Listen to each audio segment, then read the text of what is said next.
Imagina por un momento que todo lo que has aprendido sobre los límites de la realidad está a punto de ser cuestionado. No se trata de fe, ni de un vago misticismo, sino de algo tan concreto como una ecuación física. La magia no es más que el control consciente de la energía. Esta es la clave que abre siglos de historias aparentemente imposibles, desde los milagros de las escrituras hasta fenómenos que la ciencia aún no puede explicar. Lo que alguna vez pareció sobrenatural resulta ser un mecanismo preciso, comprobable y replicable. Si creciste creyendo que la conciencia es simplemente un producto del cerebro, que el mundo material existe independientemente de la percepción o que los informes de levitación y telepatía son engaños o alucinaciones, prepárate. La incomodidad que sentirá ahora es una señal de que una creencia arraigada desde hace mucho tiempo está a punto de desmoronarse bajo el peso de la evidencia. A lo largo de la historia, cada gran tradición espiritual ha registrado habilidades que desafían las leyes de la física tal como las conocemos. Los santos cristianos flotaban, los maestros sufíes atravesaban las paredes. Los yogis hindúes materializaban objetos de la nada y los practicantes taoístas controlaban el tiempo. Las culturas varían, pero el patrón es el mismo, donde hay un intenso entrenamiento de la conciencia. Surgen habilidades que parecen mágicas. ¿Será posible que civilizaciones separadas por océanos y siglos inventaran las mismas mentiras, con los mismos detalles técnicos? ¿O existe una realidad más profunda, accesible solo cuando la mente se entrena más allá de los límites ordinarios? Los textos antiguos no son informes vagos. Son manuales de instrucciones. Un documento del siglo II describe cómo dominar la percepción de los elementos para convertir la tierra en aire y lograr la levitación. Un manual del siglo IX enseña la visualización exacta y el ritmo respiratorio para alterar la percepción del tiempo. Una guía alquímica del siglo XIV enumera fórmulas Herbels y técnicas de circulación de energía para rejuvenecer el cuerpo, con dosis y horarios precisos. Cuando un maestro del año 800 congela el movimiento del sol para prolongar una comida, y testigos independientes registran el suceso con los sonidos y la concentración mental utilizados, no estamos ante leyendas, sino registros técnicos. Cuando una practicante del siglo X genera tanto calor interno que derrite la nieve en un radio de 5 metros a su alrededor, en pleno invierno del Himalaya, y decenas de personas lo confirman, no hay lugar a dudas. Estamos hablando de fenómenos repetibles. Estas habilidades no son sobrenaturales, sino el resultado natural de una conciencia que reconoce su verdadera naturaleza. En sánscrito, se les llama siddhis, realizaciones que van más allá del ser humano común, pero que emergen como subproductos de prácticas profundas. Nadie busca la levitación directamente. Aparece cuando la concentración se vuelve tan estable que la percepción alcanza capas más sutiles de la realidad. En este nivel, la materia sólida se revela como vibración, y alterar esa vibración es alterar la realidad misma. Es como el agua, hielo, líquido o vapor, la misma sustancia en diferentes estados. Para aquellos que solo conocen el hielo, el vapor parece magia, pero es solo un cambio de frecuencia. Materia, energía, pensamiento y conciencia son estados distintos de una misma esencia. El mecanismo detrás de esto es la fuerza vital, la energía que anima a todos los seres vivos y llena lo que llamamos el espacio vacío. No es una metáfora, sino una energía real, que fluye por caminos específicos del cuerpo, se centra en puntos clave y responde a la respiración, la atención y la intención. Los chinos lo llaman y, los polinesios mana, pero todas las culturas que han desarrollado prácticas corporales profundas lo han descubierto y aprendido a dirigirlo. La magia, por tanto, es simplemente el dominio consciente de esta energía, que normalmente opera por debajo del umbral de la percepción ordinaria. Esta fuerza circula a través de canales del cuerpo, mapeados con precisión en los textos tradicionales. Donde estos canales se cruzan, se forman centros de poder, puntos donde la energía se acumula naturalmente. Cuando el flujo es libre, hay salud, vitalidad y claridad mental. Cuando hay bloqueos o estancamiento, surgen enfermedades, fatiga y confusión. La acupuntura actúa precisamente desbloqueando estas vías. Técnicas de respiración específicas mueven la energía deliberadamente. Ciertas posturas corporales abren canales específicos. Lo que proponemos aquí no es teoría, sino práctica. Al final de este camino, tendrás un ejercicio de 15 minutos para sentir esta energía moviéndose en tu cuerpo con solo el poder de la atención. Esta será su prueba empírica de que la conciencia afecta directamente a la materia, demoliendo la visión materialista de una vez por todas. Y luego iremos más allá, Usaremos esta experiencia como puerta de entrada para reconocer lo que realmente eres, más allá de tus capacidades, más allá de tu cuerpo, más allá de todo lo que aparece y desaparece. Lo que llamamos magia es en realidad tecnología. Métodos precisos que producen resultados consistentes al trabajar con fuerzas que la ciencia convencional aún no ha mapeado. Prepararse. Esto sacudirá tu certeza. Empecemos. Prisionero de sus propias conquistas. Cada habilidad dominada se convierte en una nueva corriente. Cada fenómeno manifestado alimenta la ilusión de que tú eres el controlador y no el campo de conciencia que todo lo impregna. Los maestros ancestrales no ocultan sus métodos por temor a que se utilicen indebidamente. Los ocultan porque saben que el peligro real no está en el poder en sí, sino en identificarse con él. Imagínate un espejo. Cuando lo miras, ves un reflejo, pero crees que eres tú. Ahora imagina que este reflejo cobra vida propia, comienza a hablar, a actuar, a moverse, y tú, fascinado, olvidas que es solo un eco de la luz que lo atraviesa. Las habilidades extraordinarias funcionan exactamente así, son reflejos de la conciencia pura, pero el ego las toma como prueba de una individualidad separada, de un yo, que posee algo que los demás no tienen. Y ahí es cuando se cierra la trampa. Los textos clásicos describen esto con brutal claridad: el poder es como un fuego. Puede calentar tu casa o quemar tu aldea. Depende de quien lo tenga. Un seguidor de la tradición Dzogchen, cuando se le preguntó por qué no demostraba sus habilidades públicamente, respondió: porque la demostración alimenta la duda alimenta el deseo y el deseo alimenta el sufrimiento. Mostrar un poder es como ofrecer veneno en una copa de oro, el brillo distrae del peligro.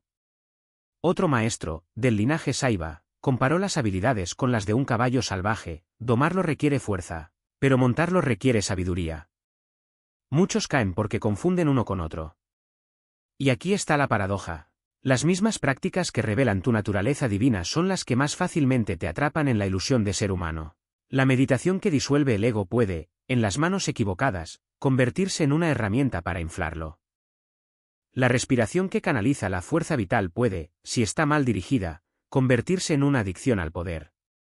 Incluso la compasión, cuando se practica con motivos ocultos, se convierte en moneda de cambio: te ayudaré, pero solo porque me hace sentir superior. Las advertencias no son teóricas. Hay registros históricos de practicantes que dominaron la levitación, la telepatía, la curación instantánea y, en el apogeo de sus capacidades, lo perdieron todo. No por falta de técnica, sino por falta de claridad. Un yogui del siglo XIX famoso por caminar sobre las aguas del Ganges empezó a cobrar por sus manifestaciones. A los pocos años, su habilidad desapareció. No porque el agua de repente se volviera más densa, sino porque la intención detrás del acto ya no era pura. Otro, capaz de materializar objetos, empezó a utilizarlos para impresionar a sus discípulos y atraer donaciones.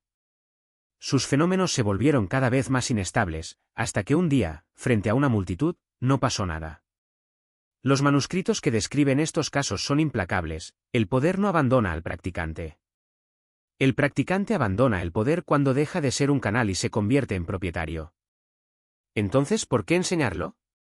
¿Por qué revelar métodos que pueden ser tan peligrosos? Porque el peligro no está en el conocimiento, sino en la ignorancia. Cuando no sabes que el fuego arde, pones la mano sobre él sin dudarlo. Cuando sepas cómo, podrás utilizarlo para cocinar, calentar, encender. Las tradiciones no esconden las llaves del reino por miedo a que las uses, sino para que las uses correctamente. Y el uso correcto no es acumular poder, sino reconocer que ya eres el poder. La verdadera magia no está en hacer algo extraordinario. Es darse cuenta de que lo ordinario ya es extraordinario. El simple hecho de que existas, de que respires, de que pienses, de que sientas, ya es un milagro que la ciencia materialista no puede explicar. Cuando comprendes que la conciencia no es un subproducto del cerebro, sino la sustancia misma de la realidad, incluso el acto de abrir los ojos por la mañana se convierte en una manifestación divina. No hay separación entre lo sagrado y lo mundano. Solo existe la ilusión de separación, y las habilidades extraordinarias son como faros que iluminan esa ilusión, pero también pueden convertirse en nuevos velos si te aferras a ellos. Entonces, ¿qué hacer? ¿Cómo navegar por este territorio sin perderse? La respuesta está en una palabra: desapego. No en el sentido de indiferencia, sino de claridad. Los maestros que demuestran poderes sin caer en la trampa no lo hacen porque sean especiales. Lo hacen porque entienden que ningún fenómeno es permanente. Levitación, materialización, lectura de la mente, todas estas son olas en el océano de la conciencia. Puedes surfearlos, pero no puedes ser dueño del océano. Y si lo intentas, te tragará. Hay una historia sobre un discípulo que le preguntó a su maestro, si las habilidades son tan peligrosas, ¿por qué las enseñas? El maestro tomó una moneda de oro, la colocó en la palma del discípulo y dijo, porque necesitas saber qué es el oro para no ser engañado por el bronce. Pero si sostienes esta moneda como si fuera tú, te esclavizará. Si la sueltas, seguirá aquí, y tú también. Las habilidades son como esa moneda. Tienen valor, pero no son el valor. El verdadero tesoro no está en lo que puedes hacer, sino en quién eres. Y por eso, antes que cualquier técnica, antes que cualquier método, las tradiciones insisten en una cosa: conócete a ti mismo. No el yo que hace, que tiene, que logra, sino el yo que observa todo esto sin verse afectado. Porque cuando reconoces que eres la conciencia detrás de todos los fenómenos pierden su poder para engañarte. Puedes levitar, materializarte, sanar y aún así saber que nada de eso eres tú. No puedes tener habilidades visibles y, sin embargo, ser la fuente misma de todas ellas. Esto no es teoría. Es la diferencia entre un mago de escenario y un verdadero adepto. El mago del escenario necesita trucos para demostrar que es especial. El adepto no necesita demostrar nada, porque ya sabe que todo el escenario es una proyección de su propia mente. Y cuando llegas a ese punto, las habilidades se vuelven irrelevantes.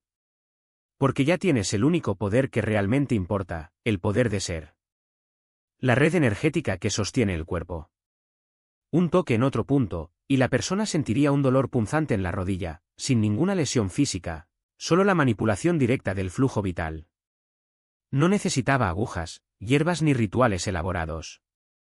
Todo lo que se necesitaba era el conocimiento exacto de dónde se manifiesta la conciencia como forma y cómo, en ese punto de intersección, la intención se convierte en acción. Pero aquí está el detalle que separa al técnico del maestro: nunca utilizó estas habilidades para dominar, impresionar o acumular discípulos. Su objetivo era enseñar que el cuerpo no es una prisión de carne, sino un mapa viviente de posibilidades. Cuando un estudiante le preguntó cómo lo hizo, respondió: no estás tocando un brazo. Estás tocando la conciencia que se engaña a sí misma pensando que es un brazo. El punto no está en la piel, sino en el espacio donde se disuelve la ilusión de separación. Y luego, con una sonrisa, se tocaba el pecho y decía: aquí. Este es el único punto que importa. El resto es solo un eco. Esa es la trampa de los poderes, son espejos. Te reflejan lo que ya eres, pero también lo que todavía crees que eres. Un adepto del siglo XII, cuyo linaje sobrevive hoy en las prácticas de curación energética, dominó lo que llamaron el arte del tacto vacío. Podría colocar su mano sobre una herida abierta y en cuestión de segundos la carne se regeneraría. Los testigos describieron el proceso como si la piel se cosiera sola, sin cicatrices, sin dolor. Pero cuando un rey lo llamó para curar a su hija moribunda, él se negó. Su hija no está enferma, dijo. Ella está identificada con la enfermedad. Si curo el cuerpo pero no la identificación, ella creará otra enfermedad mañana. O peor, creerá que yo soy el poder, no ella. El rey furioso amenazó con ejecutarlo. Entonces el adepto tocó su propio corazón y dijo: mátenme. La muerte es solo otra identificación. El rey retrocedió. La historia se repite en todas las tradiciones. El poder que surge de la claridad es el mismo que se pierde en la confusión. Un escéptico retó a un maestro zen del siglo IX conocido por su habilidad para atravesar paredes a demostrar su habilidad. Aceptó, pero antes de realizar la hazaña, dijo: si hago esto, creerás que soy especial. Si no lo hago, creerás que soy un impostor. En ambos casos, no entiendes el punto. Y luego, en lugar de atravesar la pared, simplemente se sentó frente a ella y dijo: la pared no existe. Tampoco lo que llamas yo. ¿Qué queda? El escéptico, frustrado, intentó alejarlo. Su mano pasó por el cuerpo del maestro como si fuera niebla. Estos informes no son leyendas. Estos son registros de personas que entendieron que la verdadera maestría no está en hacer, sino en ser. El poder de atravesar paredes no es más impresionante que el poder de darse cuenta de que la pared nunca fue sólida. La capacidad de curar no es más sagrada que la capacidad de reconocer que la enfermedad nunca fue real. Y ahí es donde la mayoría de la gente tropieza, confunden la señal con el camino, el efecto con la causa. Pero entonces, ¿por qué existen estas habilidades? ¿Por qué la conciencia se manifiesta así, como un fuego que quema y también como la mano que lo controla? Porque el universo no es un lugar de límites, sino de posibilidades. Y las posibilidades solo existen para ser trascendidas. Cada poder es una puerta, pero la puerta solo conduce a otra habitación a menos que te des cuenta de que nunca estuviste atrapado. El verdadero adepto no acumula habilidades. Los utiliza como escalones para subir, y cuando llega a la cima, se da cuenta de que el suelo nunca existió. Hay un relato de una mujer del siglo XVII, parte de un linaje de practicantes del camino del sonido, que dominaban el arte de materializar objetos a través de la vibración. Podía cantar una nota específica y en el aire, ante ella, aparecía una flor, una joya, incluso un pájaro vivo. Pero cuando un noble le ofreció una fortuna para crear oro, ella se rió y dijo, el oro ya está aquí. Simplemente no lo ves porque estás mirando con los ojos equivocados. Y entonces, en lugar de materializar algo, simplemente cerró los ojos y empezó a cantar. El noble, impaciente, exigió una manifestación. Dejó de cantar y dijo, ¿escuchaste el sonido? Él asintió. Ahora mira a tu alrededor. El noble miró y vio que todos los árboles, las piedras, hasta el viento, vibraban con la misma nota que ella había cantado. Todo está bien, dijo. Todo es conciencia. Lo que llamas crear es simplemente recordar lo que ya está aquí. Esa es la clave, los poderes no son logros. Son recordatorios. Recordatorios de que no eres el cuerpo que siente, ni la mente que piensa, ni las habilidades que manifiestas. Eres el espacio donde todo esto aparece y desaparece. Y cuando realmente entiendes eso, los poderes pierden su brillo. Porque te das cuenta de que nunca los necesitaste. El mago del escenario todavía necesita trucos. El adepto ya sabe que todo el escenario está hecho de la misma sustancia que él. Las frecuencias resonaron con la estructura molecular de la piedra, transformándola, por un momento, en algo casi líquido. No fue fuerza bruta, sino afinación, como afinar un instrumento hasta que las cuerdas vibran al unísono con la propia intención. Los bloques no fueron levantados, fueron invitados a moverse, respondiendo a una orden que la materia, en el fondo, ya conocía. Y cuando la vibración cesó, la piedra volvió a ser piedra, pero ahora en el lugar exacto donde debía estar. Este mismo principio se aplica al cuerpo humano. Los maestros tamiles no vieron distinción entre manipular la energía de una roca y la de un órgano. Ambos eran sistemas vibratorios, ambos obedecían a las mismas leyes de resonancia. Si una frecuencia podía ablandar una piedra, otra podía disolver un tumor. Si un sonido podía alinear bloques de granito, un mantra podía reorganizar células en desorden. La diferencia no estaba en el método, sino en la precisión. Y la precisión requería algo que la mayoría nunca desarrolla, la capacidad de escuchar. Escuchar aquí no era solo percibir sonidos. Era sentir el lenguaje silencioso de las cosas, el ritmo de la sangre en los vasos, el pulso eléctrico de los nervios, el zumbido casi imperceptible de los meridianos cuando la energía fluía libremente. Los estudiantes pasaron años entrenando esta escucha, primero con objetos externos, luego con sus propios cuerpos, hasta que se disolvió la frontera entre lo que estaba adentro y afuera. Un maestro describió esto como tocar el mundo con los ojos cerrados. No fue una metáfora. Fue técnico. Y luego vino la prueba final, el silencio. No el silencio común, sino el que solo existe cuando hasta el eco de los pensamientos calla. En este espacio, decían, se producía la verdadera alquimia. Porque fue allí, en ausencia de ruido, donde la materia reveló sus secretos. Un estudiante que podía mantener este silencio el tiempo suficiente comenzaba a darse cuenta de que el cuerpo no era un límite, sino una puerta. Y que las habilidades que tanto buscaba al curar, mover objetos, prolongar la vida no eran logros, sino consecuencias naturales de haber dejado de luchar contra la propia naturaleza. Pero había un peligro. El mismo silencio que reveló la unidad de todas las cosas también podría revelar la ilusión de la separación. Algunos estudiantes, al llegar a este estado, regresaban convencidos de que eran especiales, superiores, iluminados. Y fue precisamente ahí donde la tradición los devolvió a la tierra. Un maestro, al notar que un discípulo comenzaba a identificarse con sus nuevas habilidades, lo envió a pasar un mes acarreando agua para un pueblo. Otro, al darse cuenta de que un estudiante estaba orgulloso de su pureza, le ordenó comer carne y beber alcohol en público. No fue un castigo. Era medicina. Porque el verdadero poder no estaba en trascender lo humano, sino en habitar plenamente cada aspecto de él, sin apego, sin aversión, sin la ilusión de que una parte fuera más sagrada que otra. Y por eso, cuando escuchas historias de maestros que levitaron o vivieron durante siglos, el detalle más importante no es la hazaña en sí, sino lo que no hicieron con ella.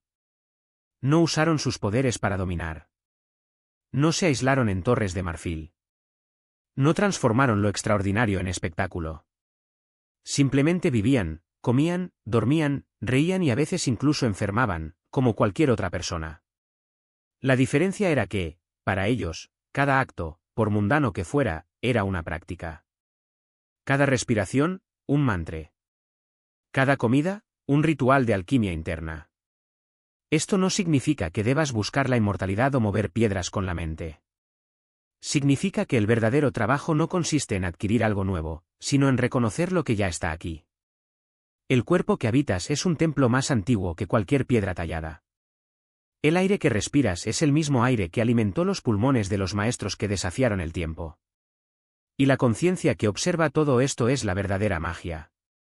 No porque haga cosas, sino porque es todas las cosas.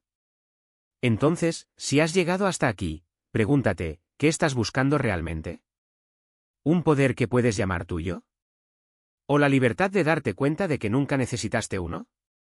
La respuesta no está en algún texto antiguo o técnica secreta.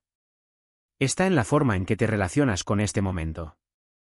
Y este momento, ahora mismo, es el único laboratorio que necesitas. Para purificar el cuerpo, la mente y la intención. Porque no se trata de dominar fuerzas externas, sino de refinar la propia naturaleza hasta convertirla en un perfecto instrumento de conciencia. Y esta transformación no ocurre por casualidad, requiere una disciplina que va más allá de la técnica, una dedicación que trasciende el esfuerzo. Las piedras que resuenan con determinadas frecuencias no son solo objetos inertes, son espejos de una verdad más profunda: la materia no es sólida, sino vibración condensada. Y si la vibración puede modularse, entonces la conciencia, que es la esencia misma de la vibración, puede dar forma a la realidad. No mediante trucos o rituales vacíos, sino mediante la precisión de una atención entrenada. Cuando frotas tus palmas y sientes el calor, el hormigueo, la presión entre ellas, no solo estás activando terminaciones nerviosas. Es un despertar una corriente que siempre ha estado ahí, invisible a los ojos, pero tangible para quien sabe escuchar. Y cuando diriges esa corriente con la respiración y la visualización, no la estás imaginando, sino que la estás ordenando. Lo que sientes no es una ilusión. Es una prueba de que la energía responde a la conciencia, que la intención tiene peso en el mundo físico.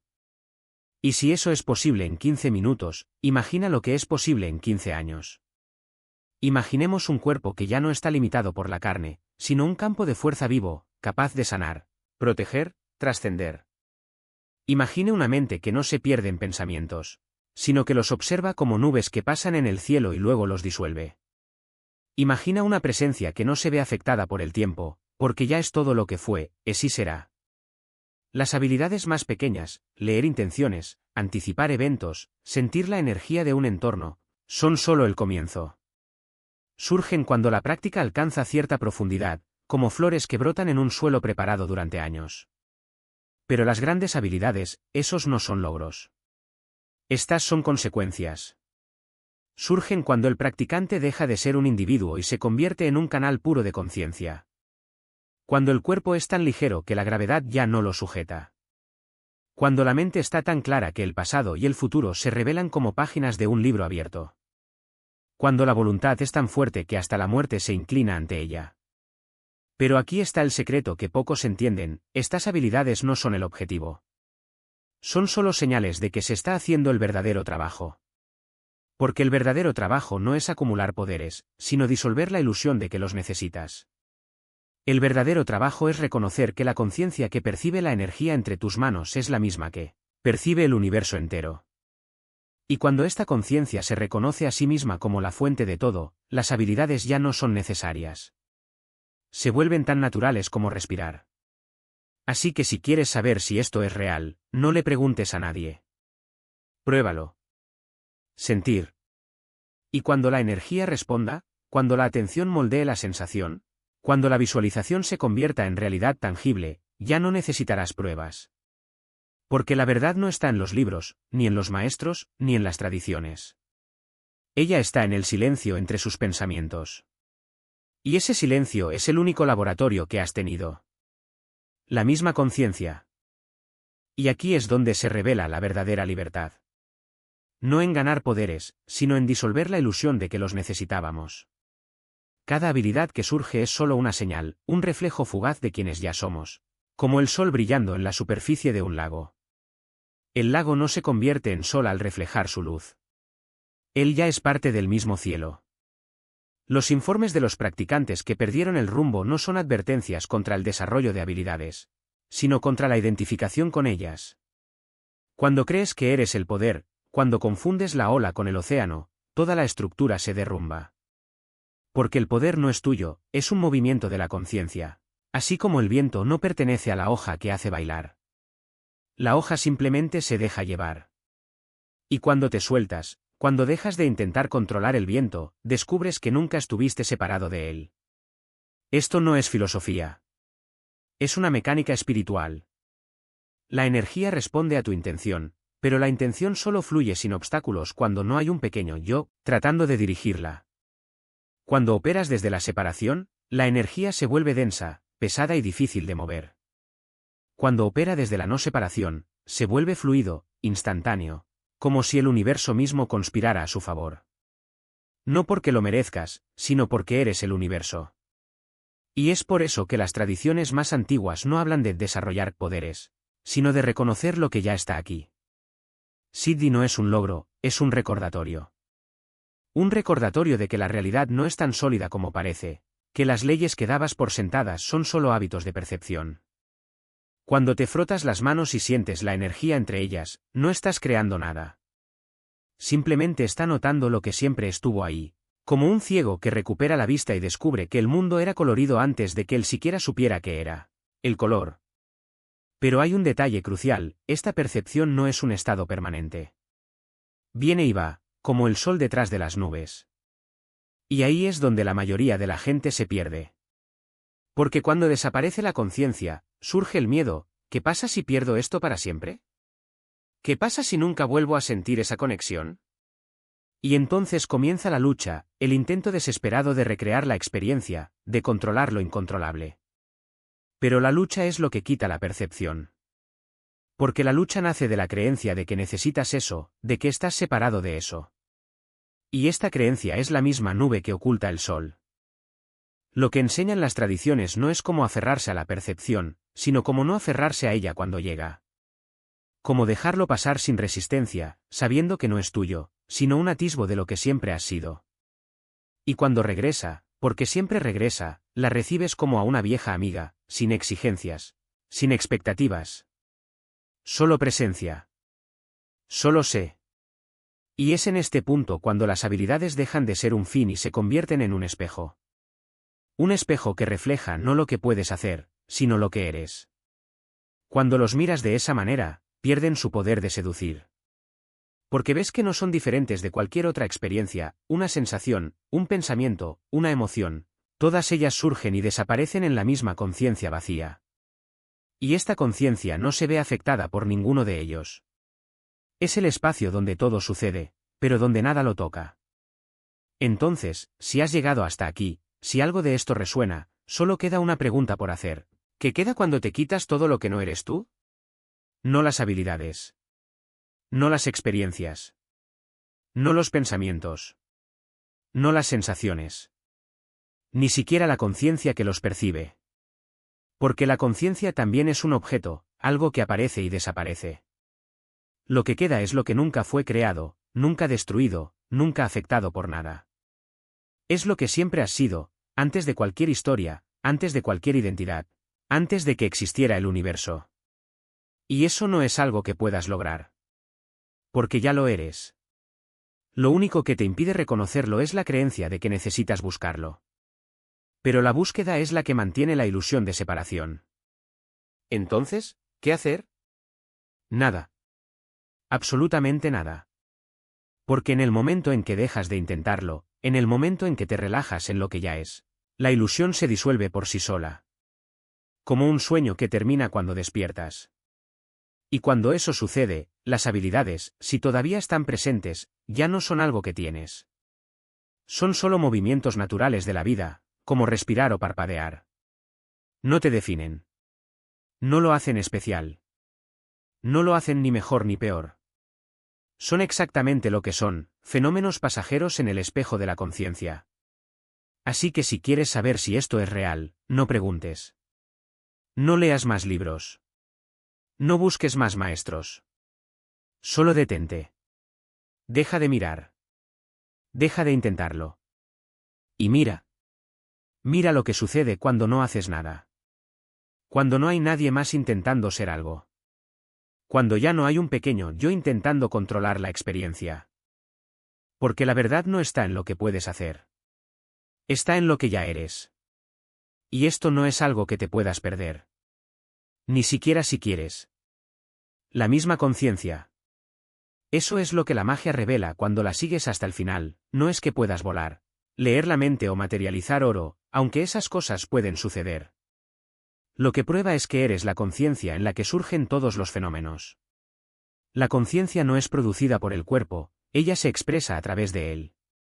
Nunca fuiste la entidad limitada que creías ser. El reconocimiento está disponible ahora mismo, porque ya eres, y siempre has sido, lo que buscas llegar a ser. Práctica de esta noche. Siente la energía entre tus palmas como prueba empírica de que la conciencia afecta la materia. Luego pregunte, ¿quién es consciente de esta energía? No se conforme con respuestas conceptuales. Vaya directamente a lo que conoce. Cuando no encuentras un yo separado que experimenta, sino solo la experiencia que surge en la conciencia, has comenzado el reconocimiento al que apuntan todas las habilidades. Mover energía con atención es magia menor. El verdadero poder está en darte cuenta de que la conciencia misma es lo que eres. Esa es la única libertad que importa. Persíguelo. Utilice todo lo demás como confirmación de que está en el camino correcto, pero no confunda las señales con el destino. No te estás volviendo divino a través de la práctica. Estás reconociendo la divinidad como tu naturaleza. Siempre ha sido así, no podría ser diferente. Solo esperar a que el olvido se disuelva para que lo obvio se vuelva innegable. La magia lo demuestra. La conciencia es primordial y tú eres la conciencia en la que toda esta apariencia surge y se disuelve, como nubes en el cielo.